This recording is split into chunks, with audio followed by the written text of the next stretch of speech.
Good day, and thank you for standing by. Welcome to BuzzFeed Inc. Fourth Quarter 2025 Earnings Conference Call. I'll now hand the conference over to your first speaker today, Juliana Clifton, Vice President of Communications. Please go ahead. Hi, everyone. Welcome to BuzzFeed Inc.'s Fourth Quarter and Full Year 2025 Earnings Conference Call. I'm Juliana Clifton, VP of Communications for BuzzFeed. Joining me today are CEO Jonah Peretti and our Chief Financial Officer, Matt Omer. Before we get started, I would like to take this opportunity to remind you that our remarks today will include forward-looking statements. Actual results may differ materially from those contemplated by these forward-looking statements. Factors that could cause these results to differ materially are set forth in today's press release, our 2025 annual report on Form 10-K to be filed with the SEC, and our 2025 quarterly reports on Form 10-Q. Any forward-looking statements that we make on this call are based on assumptions as of today, and we undertake no obligation to update these statements as a result of new information or future events. During this call, we present both GAAP and non-GAAP financial measures, including Adjusted EBITDA and Adjusted EBITDA margin. The use of non-GAAP financial measures allows us to measure the operational strength and performance of our business, to establish budgets, and to develop operational goals for managing our business.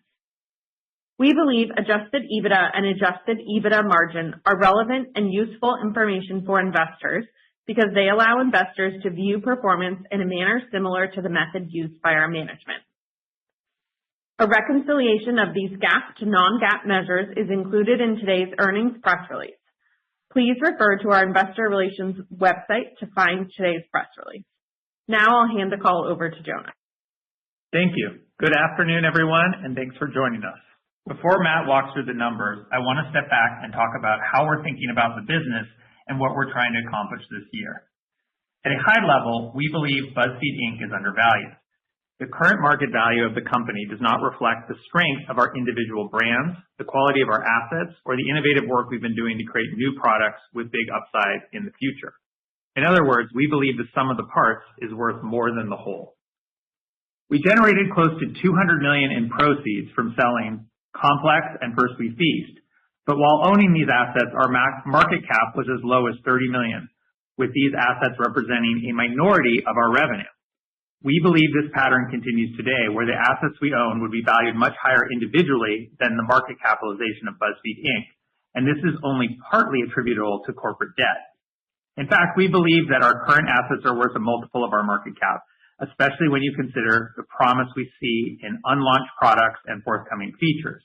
This value isn't being recognized for a combination of reasons, including the pessimistic view of digital media in general, legacy centralized costs and downstream debt from our SPAC transaction, pre-COVID real estate commitments, and the timing of cost reductions and new initiatives. We are in a much better position today on many of these issues, but we believe we can overcome these legacy costs and complications to help the market see the underlying value of the core assets and new products. When we look inside the company, we see several distinct sources of value. One, first, we have a powerful, durable brands with loyal audiences. Properties like HuffPost, Tasty, BuzzFeed, and BuzzFeed Studios each serve different communities, have different monetization profiles, and in many cases are attractive in their own right to partners, advertisers, and potential strategic counterparts. These are not generic media properties. They are category-defining brands with strong recognition and engagement. Secondly, we have assets and IP, particularly in BuzzFeed Studios, that are scaling rapidly. Studio revenue nearly tripled this year as we delivered 3 feature films and entered the micro-drama category. This IP can travel across formats and platforms, which gives us optionality around partnerships, licensing, and other ways to monetize what we've created over many years. Thirdly, we have a growing body of innovative work that will launch this year as new products and enhanced features in our core businesses. Over the past year, we've been investing in new products and AI-driven experiences that deepen engagement, make our content more personalized and interactive, and make our advertising and commerce offerings more effective. This year is about surfacing that value and proving it, not just talking about it. On the innovation side, we're rolling out new apps and product experiences that integrate AI more directly into the core BuzzFeed experience. You'll see more of this throughout the year, including at South by Southwest tomorrow, where we'll share details on the apps that we've built and where we're headed. Over the coming quarters, we plan to demonstrate the value of our assets in concrete ways. We are actively exploring a range of strategic options, and we are focused on closing the gap between how the market values BuzzFeed Inc. today and what we believe our individual assets are worth. To summarize, our brands and assets are more valuable than our current market capitalization implies. Our innovative work, especially in AI and new product experiences, represents meaningful upside that is not yet priced in. Our mandate this year is to prove the value of our parts, narrow the disconnect between intrinsic value and trading value, and take the steps necessary to create value for our shareholders.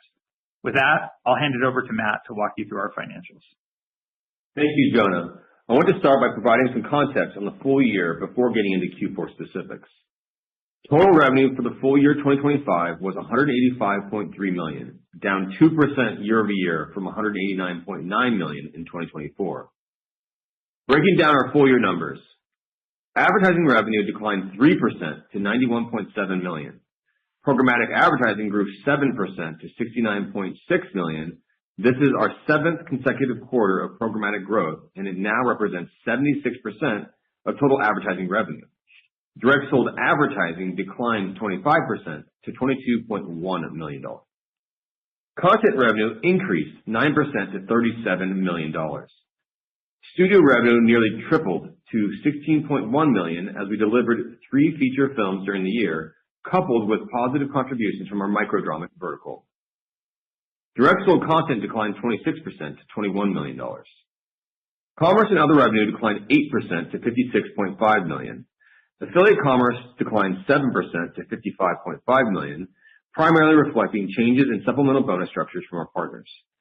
The underlying business remains strong, and we have not seen a decline in our conversion rates, click-through rates, and total GMV driven from partners.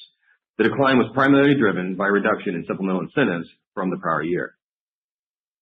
Net loss from continuing operations was $57.3 million, compared to $34 million in 2024, reflecting a non-cash goodwill impairment charge of $30.2 million, driven by a sustained decline in our share price. For the full year, adjusted EBITDA improved 61% to $8.8 million, compared to $5.5 million in 2024. Time spent totaled 276.5 million hours, down 7% year over year, and expected given that 2024 included elevated engagement during the presidential election cycle. We ended the year with cash and cash equivalents and restricted cash of approximately $27.7 million, a decrease of $10.9 million compared to 2024. But as a reminder, in 2025 included approximately $9 million in expenses related to refinancing our former convertible notes, severance, and purchasing shares back from a prior investor. Before I get into Q4 specifics, I want to provide some context on our balance sheet position. As of December 31st, 2025, we had total debt of $60.2 million. That's broken up with $45 million in our term loan and $15.2 million in film financing arrangements. Our term loan is secured by our existing accounts receivable, and our film financing indebtedness is generally repaid directly with production tax credits proceeds or minimum guarantee payments for feature films. The cash and cash equivalents and restricted cash on the balance sheet is $27.7 million, which includes approximately $19.3 million pledged as collateral for our letters of credit on our office leases. We expect that approximately $15 million of those letters of credit will be released by our landlord after our sublease concludes in May of 2026, and we expect to use those funds to pay down debt. Now let's turn to Q4 2025 specifically. Q4 revenue was $56.5 million, up 1% year over year. Advertising revenue increased slightly to $25.6 million. Programmatic advertising grew 2% to $18.4 million, and direct sold advertising declined 3% to $7.2 million, reflecting continued market softness. Content revenue increased 56% to $14.7 million, driven by studio. Studio revenue grew $7.3 million as we recognized 2 feature films in Q4, plus contributions from microdramas. Direct sold content declined 5% to $7.4 million.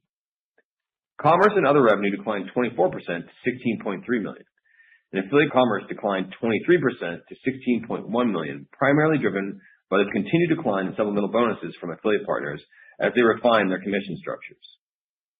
Net loss from continuing operations was $26.8 million compared to a net loss of continuing operations of $4.1 million in Q4 2024, again reflecting a $30.2 million non-cash goodwill and impairment charge.